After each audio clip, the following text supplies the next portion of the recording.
दीप सिंह, आप सबका स्वागत है हमारे यूट्यूब चैनल बोल नाम देसी है भाई, काम देसी है, अपनी बोली देसी है।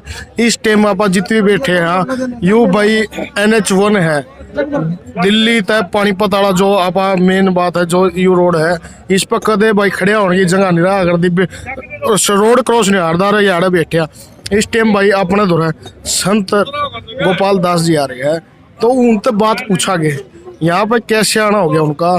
और दूसरी बात इन्होंने जो आमरण अनशन भी किए थे वो कामयाब हुए कि नहीं, सरकार ने उनकी मांगे मानी कि नहीं।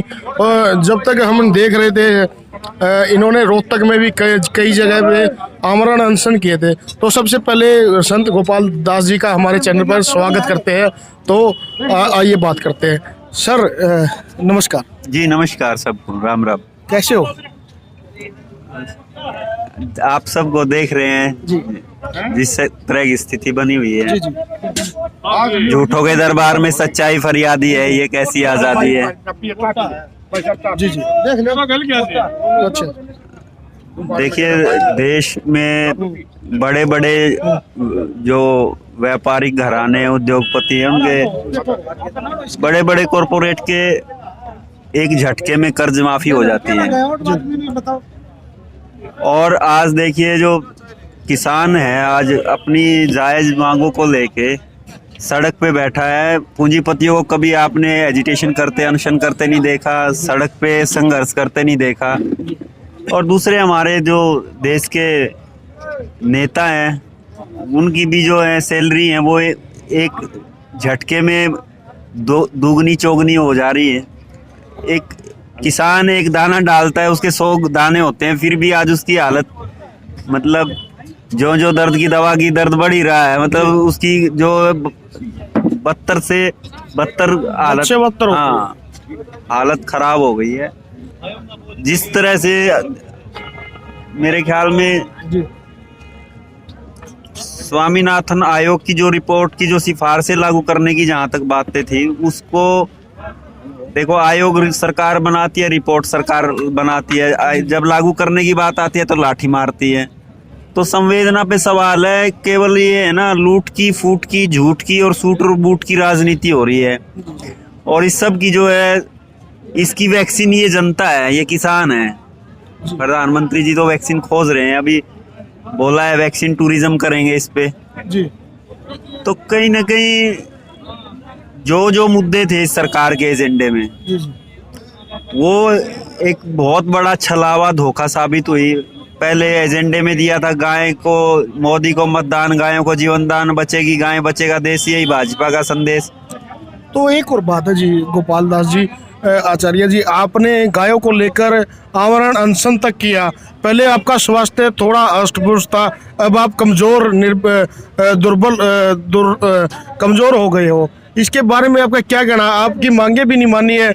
आप मेरे हिसाब से 2 साल से ऊपर आपने आमरण अनशन किया, आपको धक्के से उठाया गया, आपको दूध पिलाया गया, आपका आमरण अनशन तोड़वाया गया, इसी सरकार के द्वारा किया गया था। देखो ये तो मुंह में राम राम बगल में छुरी वाले लोग हैं, जो भी जो वादे इरादे जिस हिसाब से किए थे।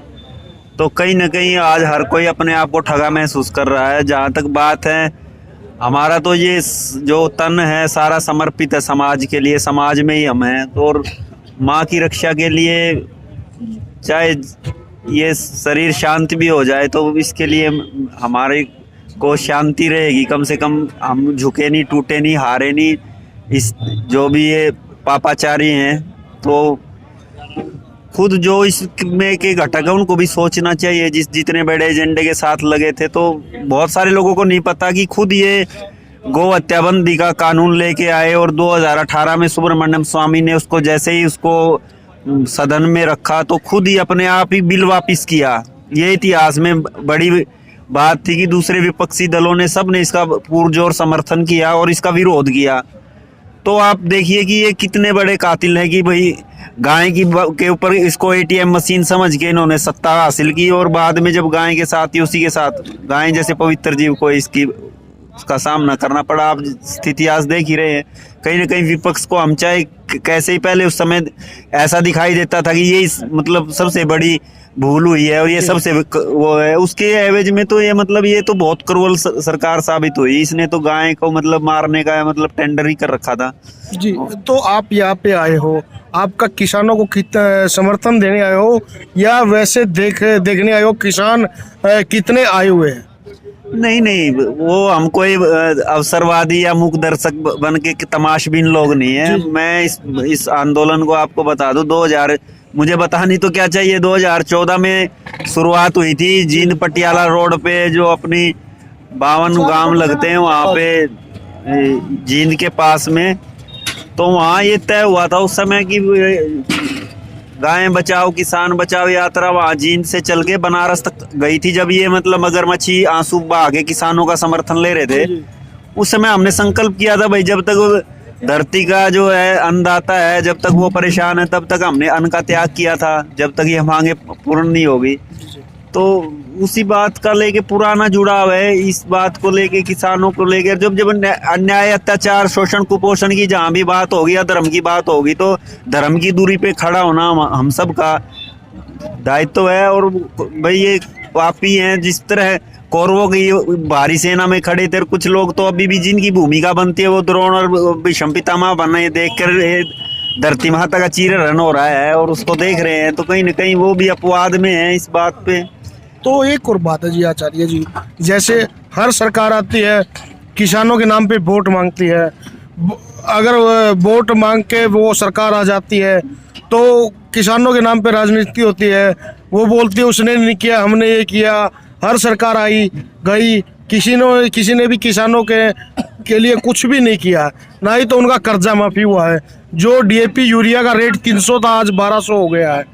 तो इसके बारे में क्या कहना? एक दूसरी बात है, आपको क्या लगता है मोदी सरकार ये कानून वापस लेगी?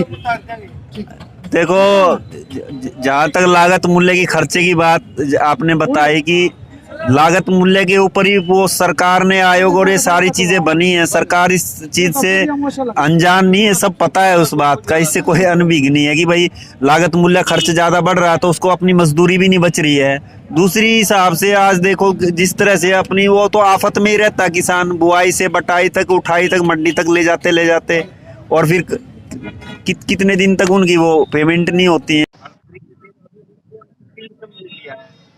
आंदोलन से